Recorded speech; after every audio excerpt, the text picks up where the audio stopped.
اور آخرت میں بامراد ہونے کا یہی مطلب ہے۔ اس کے مقابلے میں جو شخص اپنی زندگی میں کانٹے اور کڑوے کسیلے زہریلے پھل بوتا رہا ہے، اس کو آخرت کی زندگی میں انہی پھلوں کی فصل تیار ملے گی۔ وہاں پھر اس کو دوبارہ اتنا موقع نہیں ملے گا کہ اپنی اس حماقت کی تلافی کر سکے اور اس خراب فصل کو جلا کر دوسری اچھی فصل تیار کر سکے۔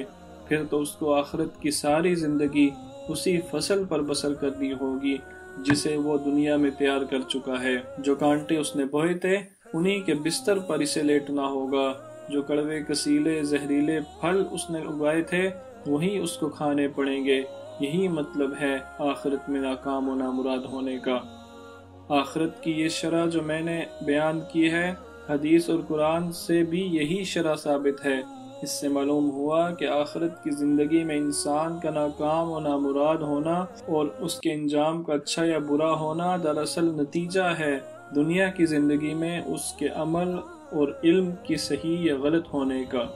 یہ بات جب آپ نے سمجھ لی تو ساتھ ہی ساتھ یہ بات خود بخود سمجھ آ جاتی ہے کہ مسلمان اور کافر کے انجام کا فرق یوں ہی بلا وجہ نہیں ہو جاتا۔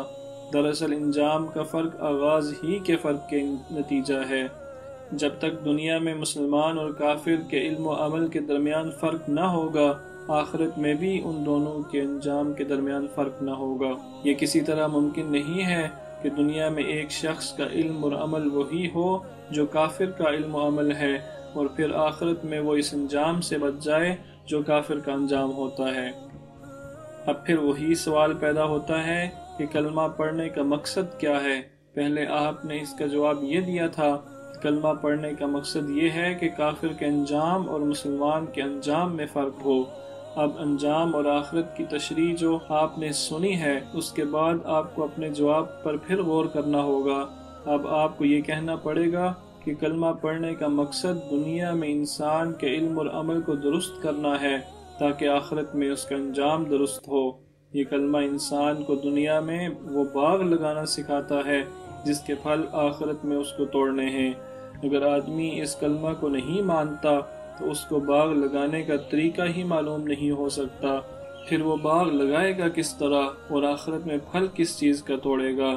اور اگر آدمی اس کلمہ کو زبان سے پڑھ لیتا ہے مگر اس کا علم بھی وہی رہتا ہے جو نہ پڑھنے والے کا علم تھا، اور اس کا عمل بھی وہی رہتا ہے جیسا کافر کا عمل تھا، تو آپ کی عقل خود کہے گی کہ ایسا کلمہ پڑھنے سے کچھ حاصل نہیں۔ کوئی وجہ نہیں کہ ایسے شخص کا انجام کافر کے انجام سے مختلف ہو۔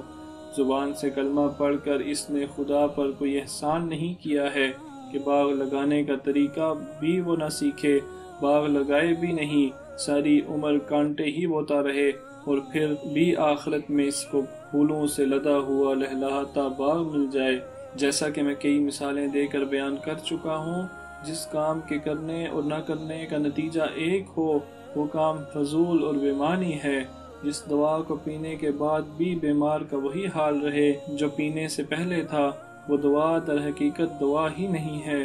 بالکل اسی طرح اگر کلمہ پڑھنے والے آدمی کا علم اور عمل بھی وہی کا وہی رہے جو کلمہ نہ پڑھنے والے کا ہوتا ہے، تو ایسا کلمہ پڑھنا محض بے معنی ہے۔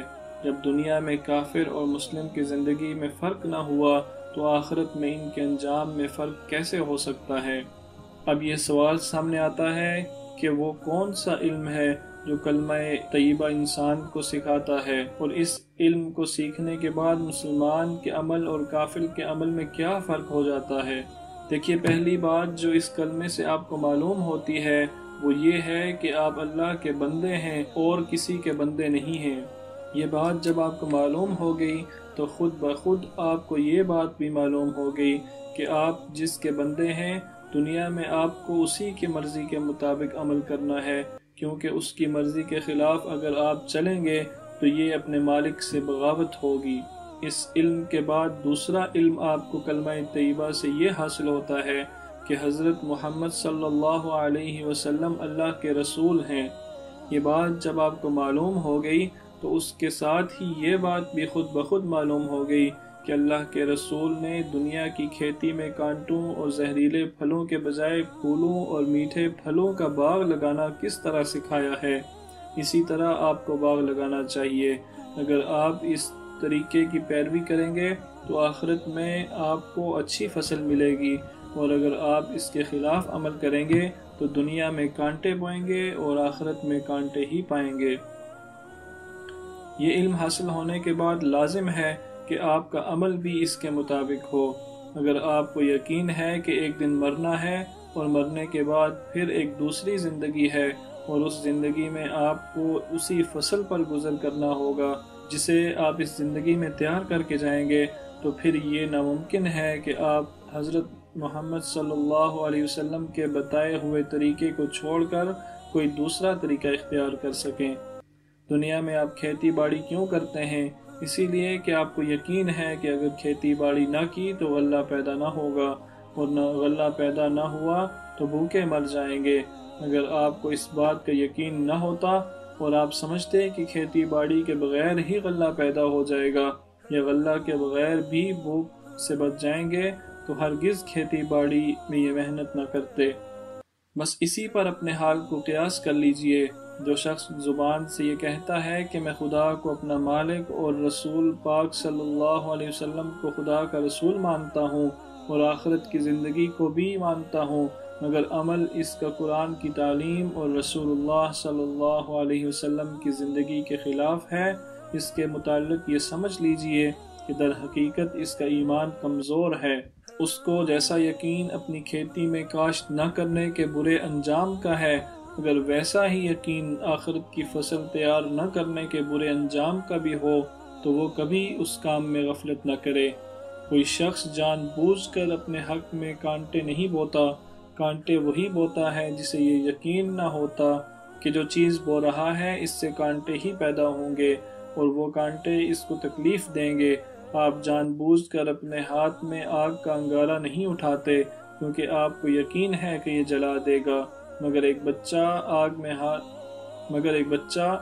ہاتھ ڈال دیتا ہے کیونکہ اسے اچھی طرح معلوم نہیں ہے کہ اس کا انجام کیا ہوگا۔